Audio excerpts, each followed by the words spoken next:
లోక్సభ సమావేశాలు జరుగుతున్నాయి, లైవ్ లో చూద్దాం।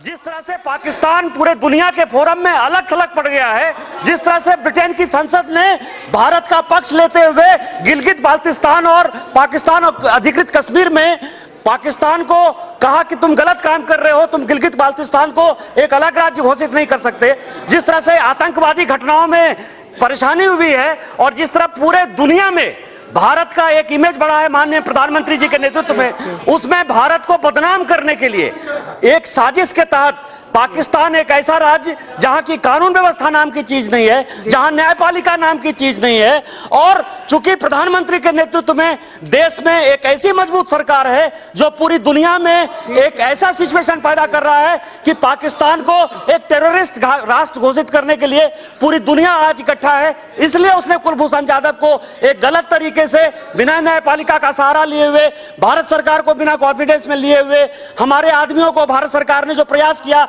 कि हमने 13 बार कोशिश की कि हमारे लोग कुलभूषण जाधव के साथ मिले। आज मेरा भारत सरकार से आग्रह है कि जिस तरह से हमारे नागरिक को उसने प्रताड़ित करने का प्रयास किया, उसको फांसी की सजा दी है, वो भारत सरकार एक्शन ले, पाकिस्तान को टेररिस्ट राष्ट्र घोषित करे और पूरी पार्लियामेंट एक सोच के साथ एक रिजोल्यूशन पास करे कि पाकिस्तान हमारे नागरिक को बाइज्जत बरी करे। धन्यवाद। ओवैसी जी, देखो आई विल अलाउ, मैं सबकी भावना, क्योंकि हम सब कुलभूषण के साथ है, मगर गलत बातें नहीं, हम ठीक बात करें, उसके लिए हम प्रयास करें। Do that, everybody is with him. Owaisi ji please please, madam मैं वो भी उत्तर देंगे, सरकार इज रेडी, ऐसा नहीं है, आप ऐसा मत सोचिए, मगर मैं इसलिए अलाउ कर रही हूँ। प्लीज खड़गे जी। मैडम आपका शुक्रिया। मैंने इस सिलसिले में एडजर्न मोशन भी दिया। आपका शुक्रिया कि आप मुझे बोलने का मौका दिए। गुस्सा पाकिस्तान पर मैडम मैं आपके जरिए से हुकूमत से इस बात का मुतालबा करता हूँ।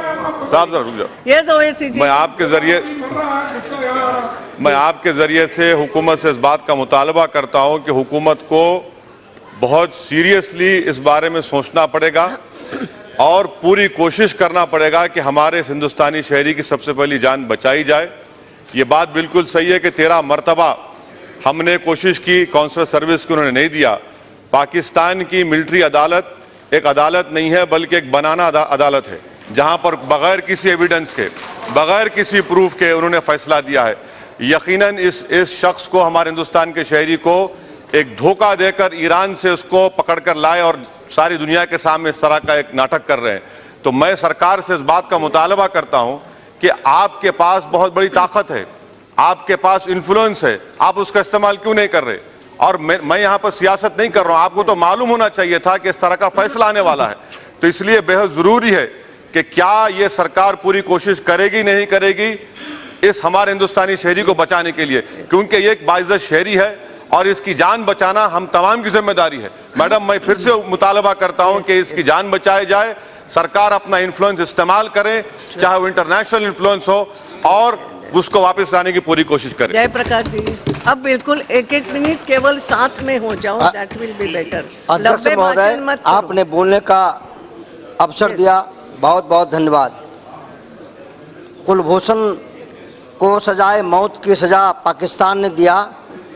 पाकिस्तान आतंक की फैक्ट्री चला रहा है और आतंकियों का गढ़ बन चुका है और लगातार चेतावनी के बावजूद भी सुधरने वाला नहीं है। स्थिति बहुत ही भयानक है और पाकिस्तान का रवैया बहुत ही खतरनाक है, गलतियों पर गलतियां करते जा रहा है। भारतीय नागरिक को फांसी दिया गया है, यही सर्वजीत के साथ भी हुआ है, और पाकिस्तान आतंकी को पालता है, यह सर्वविदित है। फर्जी केस बना करके कुलभूषण को मौत की सजा दी गई है। झूठे जासूसी के आरोप में वकील भी नहीं, सुनवाई भी नहीं, और जो है फांसी की सजा दी गई है। यह बड़ा ही खतरनाक है। जो वहाँ का जो हाफिज है, सईद, जो सबसे बड़ा आतंकी है, उसको तो जो है गुलदस्ते में रखते हैं, और जो हमारा जो है जवान है उसको मौत की सजा दी जाती है। इस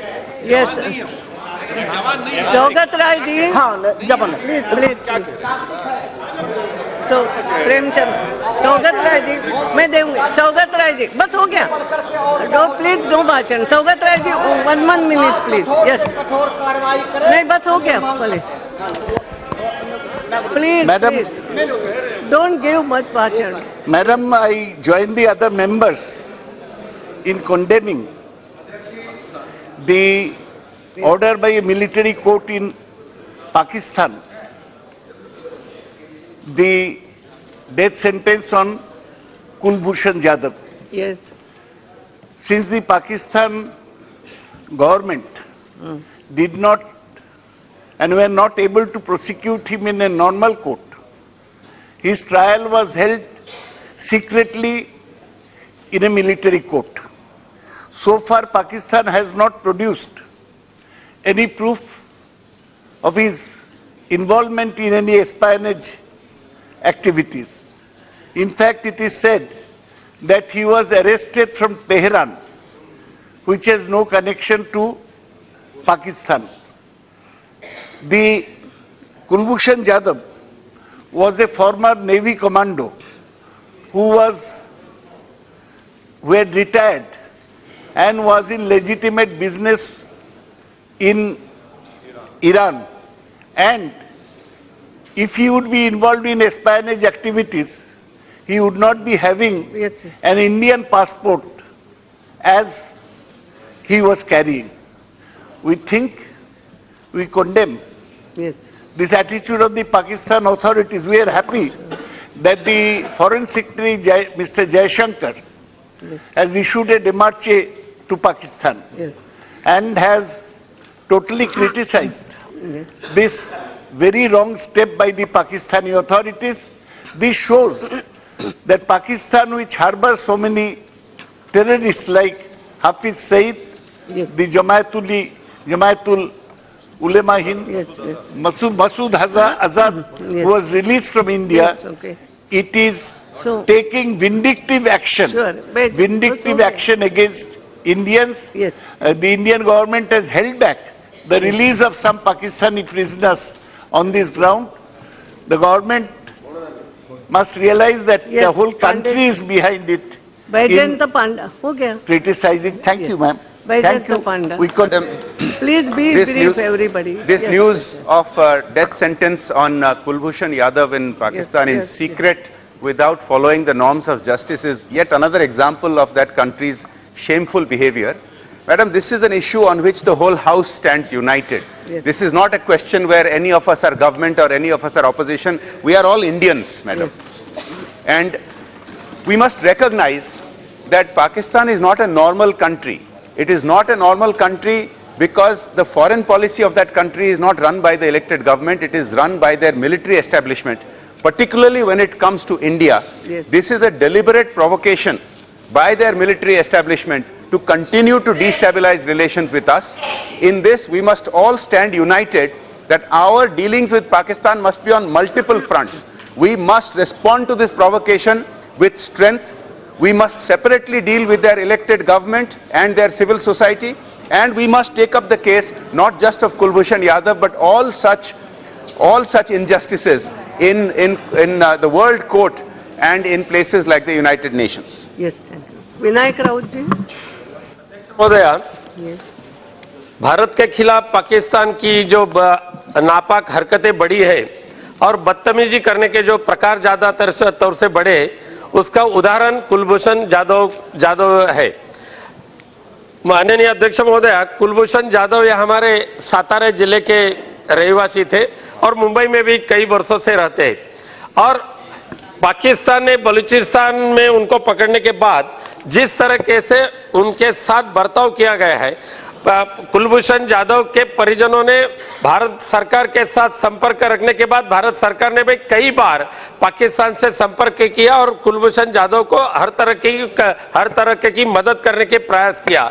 लेकिन तो भी पाकिस्तान एक ऐसा देश है कि उसके साथ उस जैसे पाकिस्तान की बर्तन हो रहा है, वैसा ही उनको सबक सिखाने की जरूरत आज हिंदुस्तान के ऊपर आई है। मुझे खुशी हो रही है कि कल कुलभूषण के कुलभूषण को फांसी की सजा सुनाने के बाद भारत सरकार ने पाकिस्तानी कैदियों जो यहाँ है हिंदुस्तान में उनको छोड़ने का जो प्रयास था उनके ऊपर तुरंत रोक लगा दिया। इसके लिए मैं भारत सरकार का अभिनंदन करता हूं और फिर एक बार विनंती करता हूं कि कुलभूषण को छुड़ाने के लिए जो प्रयास करना चाहिए वो वैसा प्रयास करे, जैसे कि हमारे चंदू चौहान को फिर हिंदुस्तान में लाने की प्रयास भारत सरकार के माध्यम से हुआ था। हम लोगों ने उसका अभिनंदन किया था। वैसे ही प्रयास कुलभूषण जाधव को छुड़ाने के लिए भारत सरकार। Thank you madam speaker. Madam speaker, we all stand by the side of Shri Kulbhushan Jadhav. The whole nation is with him. This is a matter of the nation's pride. An innocent man, an innocent citizen, kidnapped from another country, by another country, and all the norms of natural justice being flouted. And if there is any justice at all, I would like to know what kind of justice the government of Pakistan provides to the citizens of that nation, also to the citizens of other nations.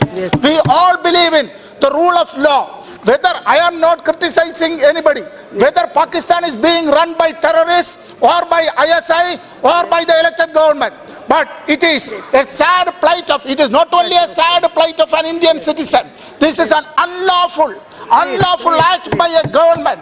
It is an unlawful act upon the government of India. It is an unlawful act against the citizens of India. On behalf of the CPIM, I would like to express our sincere solidarity. Thank you, Madam Speaker. Thank you. सब भावना प्रकट करो इतना। Thank you, Madam Speaker, for giving me this opportunity to speak on this very important issue. Madam, my point is, Mr. Kulbhushan Jadhav was arrested on March 3, 2016. And in between March 25 and 30 of 2016 and 2017 of March 31st, 13 attempts were made by the government of India to have the consular access to Mr. Jadhav. But unfortunately, the international convention is very clear and specific. Even the consular access to a person who has been taken into custody has not been provided means it is a violation of the principles of the natural justice. I strongly condemn the unlawful, unjust, illegal, arbitrary act of the military court. That is a military court of Field General Court of Martial, FGCM. And Madam, you may kindly see that he has been tried under Section 59. He has been tried under Section 59 of the Pakistan Army Act of 1952 and under Section 3 of the Official Secrets Act of 1923. Even under the provisions of these acts also, he is having the right of defense, and even the right to have the defense to conduct his case is also being denied. So I fully support the Madam, please. I fully support the version and the response of the government of India that this is a premeditated murder by the Pakistan army. So the entire house and the entire nation should stand united to condemn this. And also I would urge upon the government of India, because last 1 year, Madam, 1 second, last 1 year he was in custody. Unfortunately, I am not making any criticism. Unfortunately, we are not able to bring this matter into the public domain so as to build up a public consensus and consent so that the issue can be brought up in the international fora. All this 1 year he was in custody and he was tried. Thank you, madam. Pakistan क्या पूरी दुनिया भर में जाए कि पाकिस्तान एक आतंकवादी देश है और इस तरह की हरकतों को हम मंजूर नहीं करेंगे और इसके लिए एक स्पष्ट संकेत पूरी दुनिया में जाए, ऐसा एक रेजोल्यूशन की मैं यहाँ पर आप सबके माध्यम से निवेदन करना चाहता हूँ। Speaker, thank you very much. I obviously associate myself strongly with what all our colleagues have said, and I won't repeat those points. One additional point, ma'am: the unity of this House and the unity of this country must be translated internationally. The fact is, we prefer not to internationalize our problems with Pakistan, but this is one time when what Pakistan is doing is not only an assault on India, it is an assault on the bonds of international law, of international conventions that affect everybody. There are certain countries that finance and arm the Pakistani military. Those countries must be told by us that if this can be done to an Indian today, it can be done to one of their nationals tomorrow. And the extremely important thing for us is to uphold the principles. 13 times this gentleman was denied consular access, which is a basic right. Geneva Conventions have been violated by Pakistan if they've done this under the laws of war, even though we are not at war with Pakistan. This is an extremely serious matter of global resonance, and I hope that we will convey our support to the government as well as urge the government to take it up in world forums as well. Thank you, Madam Speaker. Mohammed Bashir. Thank you, Madam. Only 1 or 2. I fully endorse with the views expressed by Leonard Finns. Yes. Madam, this House should wholeheartedly condemn the attitude taken by Pakistan. I express my solidarity with Government of India in tackling such issues. Thank you, Madam. Thank you. Yes, now Minister wants to say something. अध्यक्ष महोदय, Yes.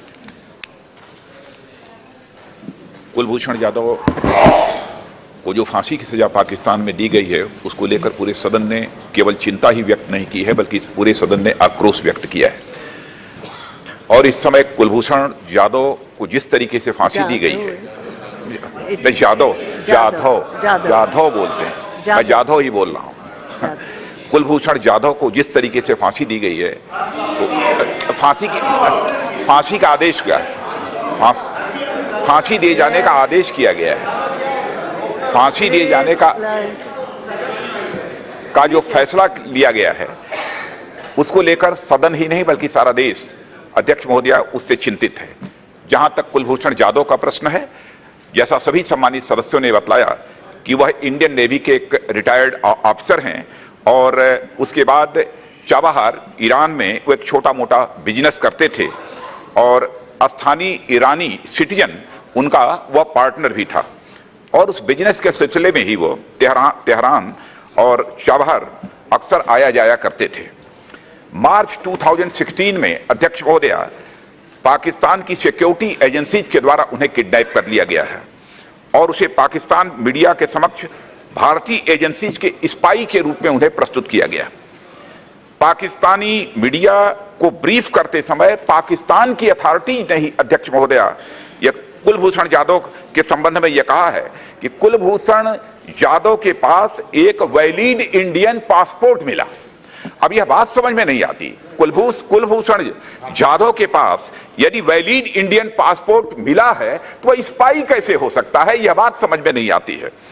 लेकिन फिर भी कुलभूषण जाधव का spy होना, तो मैं मानता हूं कि जब उनके पास वैलिड इंडियन पासपोर्ट था तो इसका प्रश्न ही नहीं खड़ा होता और यह पाकिस्तान के एक्शन को यह सीधे एक्सपोज करता है। भारतीय हाई कमीशन ने बार बार पाकिस्तान से भी अनुरोध किया था कि हमको काउंसलर एक्सेस दिया जाना चाहिए, लेकिन बार बार भारतीय हाई कमीशन के द्वारा जो है अनुरोध किए जाने के बावजूद काउंसलर एक्सेस जो दी जानी चाहिए थी वह काउंसलर एक्सेस नहीं दी गई है और भारत पाकिस्तान द्वारा बगैर काउंसलर एक्सेस के इस सेंटेंस को मैं स्ट्रांगली कहना चाहता हूं कि यह जो फांसी की सजा जो सुनाई गई है, अध्यक्ष महोदया, भारत सरकार उसे स्ट्रांगली कंडेम करती है और मैं यह भी सदन को आश्वस्त करना चाहता हूं, जो लॉ एंड जस्टिस के बेसिक नॉर्म्स होते हैं उसको बिना ध्यान में रखे यह फांसी की सजा उन्हें सुना दी गई है कुलभूषण जाधव को। और सदन को मैं आश्वस्त करना चाहता हूं, चाहे इसके लिए जो भी करना पड़े भारत सरकार वह करेगी और कुलभूषण जाधव के साथ न्याय होगा। अध्यक्ष महोदया, इतना मैं सदन को आश्वस्त करना चाहता हूं। और नंबर इस संबंध में जो डिटेल्ड जानकारी 12 बजे के बाद हमारी एक्सटर्नल अफेयर्स मिनिस्टर भी आएंगी और इस संबंध में वो विस्तृत जानकारी देंगे। Question number 521 Janak Ram ji. Question number 521। Yes minister Gite ji. क्या हुआ? प्रस्ताव पारित किया है कि पाकिस्तान आतंकवादी देश घोषित किया जाए और ऐसे जो ये है ऑलरेडी, अगर पूरे सदन का प्रस्ताव भी है और अभी इसीलिए मैंने सभी को बोलने दिया कि पूरा सदन साथ में है। ये है अब मंत्री को आने दो, स्टेटमेंट देगी 12 बजे, जरा रुको तो सही। अभी कोई सांसदों की सेना लेके थोड़ी जाना है। बैठिए प्लीज। Yes minister. अध्यक्ष महोदय, सप्लीमेंट उत्तर पटल पर रख दिया गया। सप्लीमेंट। अध्यक्ष महोदय धन्यवाद। अब बैठिए ना, बैठिए। पाकिस्तान के द्वारा बैठिए। No nothing. पाकिस्तान के द्वारा कुलभूषण यादव जी के साथ जो कुछ हुआ है, पूरे सदन उनके साथ है। और ग्रामीण क्षेत्रों में एक चर्चा सुनने को हम नौजवानों को मिलता है कि जब गिद्दड़ की मौत आती है तो वो शहर की तरफ भागता है। वही हाल पाकिस्तान का है। खुद के मालूम है कि देश, हम प्रश्न की तरफ आना चाहते हैं मैडम, जिस देश का प्रधानमंत्री चट्टान इरादे का नरेंद्र मोदी जी, जिस देश का गृह मंत्री राजनाथ सिंह जी हैं, उनके काले कारनामे को कभी भारत सरकार मंसूबे सफल नहीं होने देगी। जहाँ तक सवाल है, आए दिन विपक्ष में बैठे आदरणीय खड़गे साहब, बिहार के मैं आता हूं और बिहार में आए दिन पत्रकारों के साथ हत्याएं हो रही है। हम सदन में बोलते हैं और दूर दूर तक मिनटों में दिखाए जाते हैं, देश दुनिया देखता है, वो पत्रकार प्रिंट मीडिया हो, इलेक्ट्रॉनिक मीडिया, उनके माध्यम से दिखाया जाता है। लेकिन मैं विपक्ष जो बिहार में सरकार चल रही है, हम सरकार से ये जानना चाहते हैं, माननीय मंत्री जी विस्तार से उत्तर दिया है, उनके प्रति हृदय से हम आभार प्रकट करते हैं। पत्रकार लोकतंत्र के चौथे स्तंभ हैं। ऐसे में पत्रकारों पर हो रहे हमले चिंता का विषय है। मैं